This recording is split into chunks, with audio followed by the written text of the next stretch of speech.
গতকাল একজন বলেছিলেন যে বুকের পাঠা থাকলে বাইতুল মোকাররমে সালিশ বসানোর জন্য।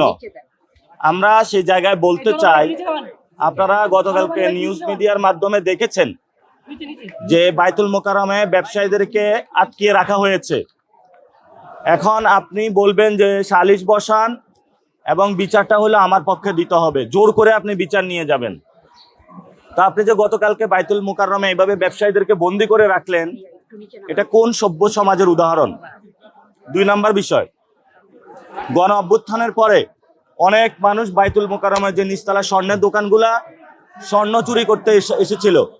এই স্বর্ণ চুরি যারা করতে এসেছিল তারা কারা, এটা প্রশাসনকে সিসি ক্যামেরা চেক করে আইডেন্টিফাই করার জন্য আমরা আবেদন জানাচ্ছি। আরেকটি বিষয় যে বিষয়টি হলো সেটা হলো যে আপনারা জানেন বিএনপির যারা নির্যাতিত ছাত্রদল এবং যুব দলের যারা নির্যাতিত নেতাকর্মী, আমরা তাদের প্রতি একটি আহ্বান জানাবো। আহ্বানটা হলো যে আপনারা যে আব্বাস নৌকা উঠছেন, এই আব্বাস নৌকা তলা ফুটা হয়ে গিয়েছে। এই আব্বাস নৌকা থেকে দ্রুত নামুন, এটা আপনাদেরকে বাঁচাইতে পারবে না। আপনারা যদি তওবা আস্তাগফিরুল্লাহ পড়ে আসেন, ইনশাআল্লাহ আমাদের দরজা খোলা আছে। চাঁদাবাজি বন্ধ করে আসলে, সন্ত্রাসী কার্যক্রম বন্ধ করে আসলে ইনশাআল্লাহ আমাদের সাথে ঐক্যবদ্ধভাবে কাজ করতে পারবেন। ঢাকা 8-এ আমি সবাইকে নিয়ে কাজ করবো ইনশাআল্লাহ।